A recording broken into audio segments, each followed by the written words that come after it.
اگر امام کی نگاہ کرم ہم آپ پر ہو گئی تو اس دنیاوی زندگی کے اندر بھی ایک انقلاب اور سعادت کی سی کیفیت پیدا ہو جائے گی.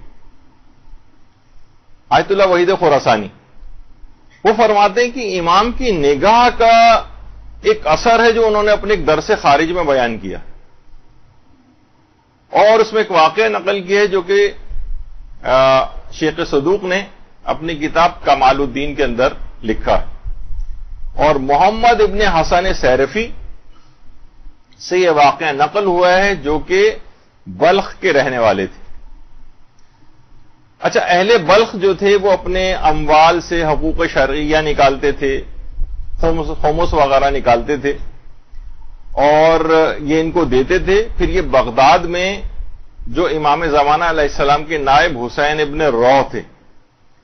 یہ ان کو لے جا کر دیتے تھے، جو امام زمانہ علیہ السلام کے تیسرے نائب تھے. دیکھیے، امام زمانہ کا نائب ہونا دیگر تمام خصوصیات کے ساتھ ایک اور چیز کا بھی تقاضا رکھتا تھا کہ کون کس قدر ایمان میں قوی ہے اور وہ امام کا کس حد تک رازدار ہے. مثلا یہاں تو ذرا سا کسی کو کوئی کبھی خواب میں بھی زیارت ہو جائے تو پوری دنیا کو بتانے کے لیے وہ تیار ہو جاتا ہے، لوگ اس کے طرف ہجوم کرنے لگتے ہیں. اتنے رازدار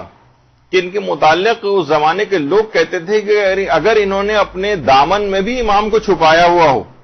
اور ان کی تلاش کے اندر لوگ آئیں اور ان کی جسم کو قینچیوں سے ٹکڑے ٹکڑے کر ڈالیں تب بھی امام کے متعلق کچھ نہیں بتائیں گے. حسین ابن روح تو بہت بڑے مناظر بھی تھے اور بہت سی غیب کی باتوں کو بھی جانتے تھے، حتیٰ کہ اپنی موت کے وقت سے بھی واقف تھے. ابھی آگے چل کر بھی بات آئے گی. تو آیت اللہ وحید خراسانی فرماتے ہیں کہاں بلخ اور کہاں بغداد. بلخ کے رہنے والے تھے اور بغداد جو وہاں حسین ابن روح وہاں پر تھے. تو حسن ابن سیرفی فرماتے ہیں کہ اتنا دور تھا کہ یعنی جس وقت ایران میں تہران سے صرف مشہد اگر انسان سواری کے اوپر جائے تو 2 مہینے لگتے تھے. تو یہ کرتے تھے کہ جتنے بھی اموال ان کے پاس جمع ہوتے تھے محمد ابن حسن سیرفی کے پاس بلخ میں اور اطراف سے جو لوگ ان کو لے جا کر دیتے تھے. تو اب بھی جس طریقے سے ہوتا ہے کہ اگر اماؤنٹ مثلا کسی جگہ کی کرنسی ڈی ویلیو ہے کچھ ہے اور کسی جگہ پہنچانا ہے تو اس کو ڈالر میں چینج کیا جاتا ہے، پاؤنڈز میں چینج کر کے جو ہے وہ مرجع کے آفس تک بھجوایا جاتا ہے تاکہ ان کی ذرا مقدار بھی کم ہو جائے، یعنی کمیت میں ذرا کم ہو جائیں وہ. تو انہوں نے اپنے تمام اموال کو سونے اور چاندی کے سکوں کے سانچوں میں ڈھلوایا اور سفر کے لیے تیار ہو گئے. اور مدت تک سفر کرتے کرتے سرخس کا ایک علاقہ ہے جو کہ ایران اور ترکمانستان کے درمیان میں اس کی ایک سرحد ہے، وہاں پہنچ گئے. وہاں انہوں نے خیمہ لگایا محمد ابن حسن سیرفی نے، اور زمین پر بیٹھ کر وہ سونے اور چاندی کے سکے جو انہوں نے امام تک پہنچانے تھے ان کو بیٹھ کر گننے لگے. اچھا، اس زمانے میں ریت کے اوپر بیٹھے ہوئے تھے، ایک سکہ کہیں ریت کے اندر ہی کسی جگہ پر گم ہو گیا، چاندی کا سکہ تھا. اچھا، یہ تھے ایک امین شخص. اب انہوں نے کہا ایک سکہ کہاں چلا گیا وہ. بہرحال انہوں نے اپنے ذاتی مال سے اس کمی کو پورا کیا اور سرخ سے یہ ہمدان آئے اور ہمدان میں وہاں اس مال کو چاندی کے اندر سانچے میں ڈھلوایا اور پھر اس کا سکہ بنوایا دوبارہ، اور پھر ہمدان سے ہوتے ہوئے یہ بغداد پہنچ گئے. بغداد میں حسین ابن روح کا جو مکان تھا وہاں پر بڑی مشکل کے بعد حسین ابن روح کے مکان کو انہوں نے تلاش کیا. بہرحال ان کا گھر مل گیا اور تمام سونے اور چاندی کے وہ سکے، آیت اللہ وحید خراسانی واقعہ سنا رہے ہیں، تمام سونے اور چاندی کے وہ سکے ان کی جو تھیلیاں تھیں وہ حسین ابن روح کے سامنے رکھی. حسین ابن روح فرماتے ہیں کہ حسین ابن روح کون ہیں؟ یہ وہی ہیں جنہیں امام زمانہ علیہ السلام کی سانسیں نصیب ہوئی ہیں.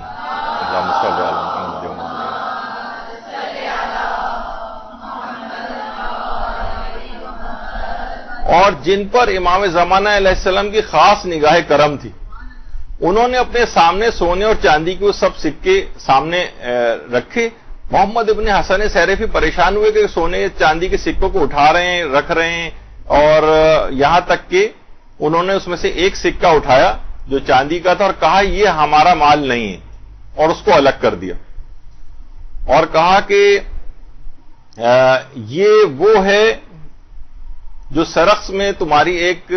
سونے کا سکہ کم ہو گیا تھا اور تم نے یہ سوچتے ہوئے کہیں ہم مال میں خیانت نہ ہو جائے، ہمدان پہنچ کر اپنے ذاتی مال سے اس میں ایک اور سکہ بنوا کے اس کے اندر رکھا ہے، یہ تمہارا مال ہے، یہ ہمارا مال نہیں ہے، اب تم واپس سرخس جاؤ اور وہاں پر جس جگہ پہ تم نے پہلے خیمہ لگایا تھا اسی جگہ پر خیمہ دوبارہ لگانا اور وہاں تم تلاش کرنا، وہ چاندی کا سکہ تمہیں دوبارہ مل جائے گا، پھر اگلے سال جب تم بغداد آؤ دوبارہ اموال لے کر تو اس چاندی کے سکے کو دوبارہ پھر یہاں لے کر آنا، اور جب تم آئندہ سال آؤ گے تو میں تم کو یہاں پر مجھے زندہ نہیں پاؤ گے اور اس مال کو تم ہمارے بعد میں آنے والے نائب کے سپرد کر دینا۔ اب آیت اللہ وحید خراسانی فرماتے ہیں کہ یہ وہ ہستی ہے جنہیں امام زمانہ علیہ السلام کی پاکیزہ سانسیں نصیب ہوئی ہیں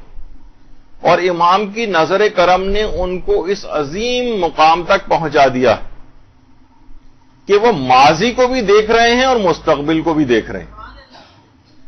یعنی بغداد میں ہونے کے باوجود بلخ اور سرخس بھی ان کی نگاہوں کے سامنے ہیں اور ہمدان بھی گویا ان کے قبضہ قدرت میں۔ جب ان کے نوکروں اور غلاموں کی یہ کیفیت ہے تو سوچئے کہ امام زمانہ علیہ السلام کی عظمت کیا ہوگی۔ اللہم صلی علی محمد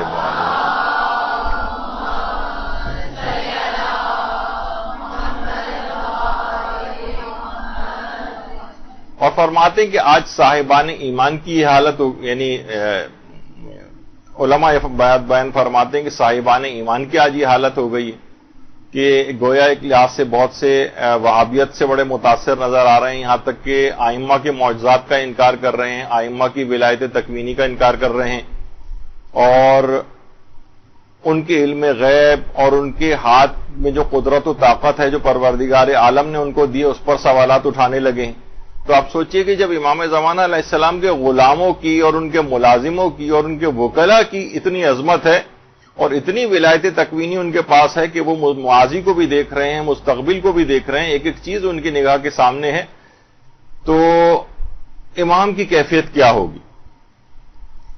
جبھی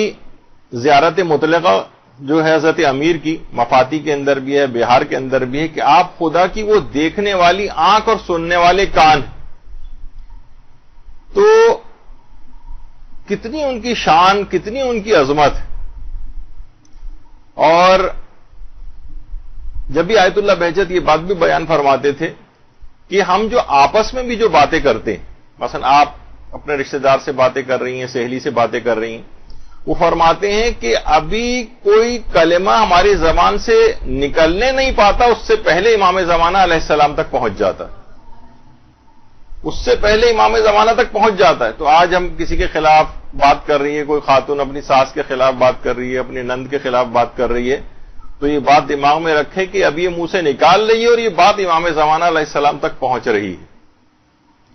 یہ جملہ امام تک پہنچ رہا ہے، سی سی کیمرے ہر جگہ کے اوپر لگے ہوئے ہیں جو ساری رپورٹ امام تک پہنچا رہے ہیں، آپ کا نامہ اعمال امام زمانہ علیہ السلام تک پہنچ رہا ہے۔ تو آپ سوچئے کہ خود آیت اللہ وحید خراسانی فرماتے ہیں کہ جملہ نکالنے سے پہلے سوچ لینا کہ یہ جملہ امام زمانہ علیہ السلام کے قلب نازنی کو کس قدر غمگین کر سکتا۔ برحمتك يا أرحم الراحمين وصلى الله على محمد